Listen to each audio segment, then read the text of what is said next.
कोल्हापूर जिल्ह्यामध्ये धरण क्षेत्रामध्ये पाऊस जोरदार चालू आहे। त्यामुळे पंचगंगेची पातळी झपाट्याने वाढत आहे। गेल्या काही दिवसापासून पंचगंगेची पाणी पातळी आता 31 फुटावर पोहोचली आहे। कोल्हापूर शहरातून वाहणाऱ्या पंचगंगा नदी पात्र हे दुसऱ्यांदा पात्राच्या बाहेर पाणी आलेलं आहे। त्यामुळे कोल्हापूर महापालिकेने प्रशासनाने अतिशय काटेकोर योजना करत नदीकाठच्या माणसांना सतर्कतेचे आदेश दिले आहेत। आपल्यावर बोलण्याचे आहेत कोल्हापूर महापालिकेचे रणबिसे साहेब, काय सांगाल की कोल्हापूर महापालिकेने कशा प्रकारे नियोजन केलं? आता आपण पाहत आहे की आपल्याला 1-2 दिवसापूर्वी आपली पंचगंगा नदीची जी पाणी पातळी आहे ती 32 फुटावर गेली होती। ती आता थोडंसं पावसाने उसंत दिल्यामुळे ती आता 30 फुटावर आहे। परंतु गाफील न राहता आपल्या कोल्हापूर महापालिकेच्या अग्निशमन विभागाकडून आणि जसे आम्हाला माननीय आयुक्त यांनी इन्स्ट्रक्शन दिलेत की आमच्या बोटी असतील, आमचे काही साहित्य आहेत, जे अत्याधुनिक साहित्य आपण आता हल्लीच खरेदी केलेली आहे। त्याच्यामध्ये आपण life remote control life boy आहे, आपल्याकडे लँडस्लाईड किंवा बिल्डिंग कोलॅप्ससाठी ह्युमन डिटेक्टर कॅमेरा आहे, आपल्याकडे इन्फ्रारेड कॅमेराज आहेत। हे सगळे कॅमेरे अत्याधुनिक कॅमेरे आहेत। परत आपल्याकडे बोटी आहेत, 14 बोटी आहेत। ह्या सगळ्या आपण सुसज्ज ठेवलेले आहेत। प्लस आम्ही ह्याच्यामध्ये 3 आम्ही पथक केलेले आहेत। त्यामध्ये 3 पथकामध्ये 1 अधिकारी असेल, 3 फायरमन असतील, 1 ड्रायव्हर असणार। NGOज आहेत आमच्याकडे, बावडा रेस्क्यू फोर्सचे NGOज पण आम्ही तैनात करून ठेवले आहेत। NGOजमध्ये सर्पमित्र पण आहेत, काही प्राणी मित्र आहेत। या सगळ्यांची आपण एक बॉडी तयार केलेली आहे। त्याच्यामध्ये जेव्हा कोल्हापूरमध्ये समजा असं काही इन्सिडेंट्स घडेल त्यावेळेला ही टीम सक्रिय आता पण आहे आणि त्यावेळेला पण सक्रिय राहील।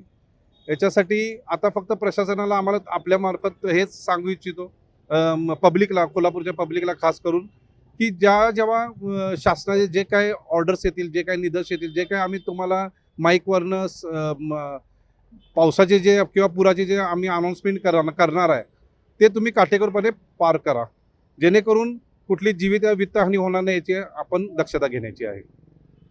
कोल्हापूर महापालिका जरी पूर आला तरी सतर्क आहे आणि त्याबद्दल ज्या आव्हान करणार आहे त्याचे काटेकोरपणे पालन करावा, असंच आव्हान रणबिसे साहेबांनी केलं। अमरसिंह पाटील, जय महाराष्ट्र, कोल्हापूर।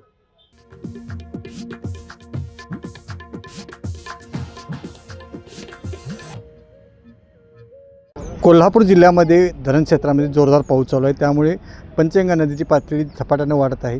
गेल्या 2 दिवसापासून चाललेल्या धरण क्षेत्राच्या पावसामुळे पंचगंगेची पाणी पातळी आता 30 फुटावर आहे आणि 28 बंदर हे पाण्याखाली गेले आहेत।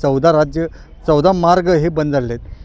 गेल्या काही दिवसापासून पावसानं उसंत घेतलेली, परंतु धरण क्षेत्रामध्ये चाललेल्या पावसामुळे पंचगंगा नदीची पाणी पातळी झपाट्याने वाढत आहे। आता मी ज्या ठिकाणी उभारलो आहे पंचगंगा शहरामधील आहे। शहरातील पंचगंगा नदी घाटातील दृश्य ही आहेत।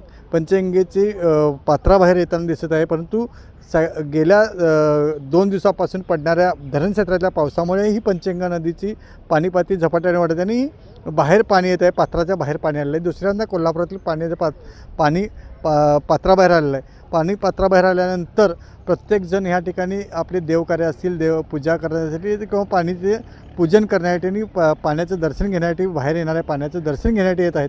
कारण आजपासून कोल्हापुरातील पाणी पूजनाची ही एक प्रथा आहे, ती चालू झालेली आहे। आपण इथं पाहत असाल तर पाणी पूजनाची प्रथा करण्यासाठी ही माणसं इथं आलेले आहेत। प्रशासनानं सर्व नागरिकांना सतर्कतेचा इशारा दिलेला आहे। कोल्हापुरातील शहरातील सर्व नागरिकांना नदी क्षेत्राच्या बाजूला असणाऱ्या घरांनाही प्रशासनानं सतर्कतेचा इशारा दिला आहे। प्रशासन हे सतर्क मोडमध्ये आहे आणि कोणत्याही प्रकारे काही अनुचित प्रकार घडू नये यासाठी प्रशासनाने सर्व नागरिकांना सतर्क राहण्याचा आदर्श दिला आहे। अमरसिंह पाटील, जय महाराष्ट्र, कोल्हापूर।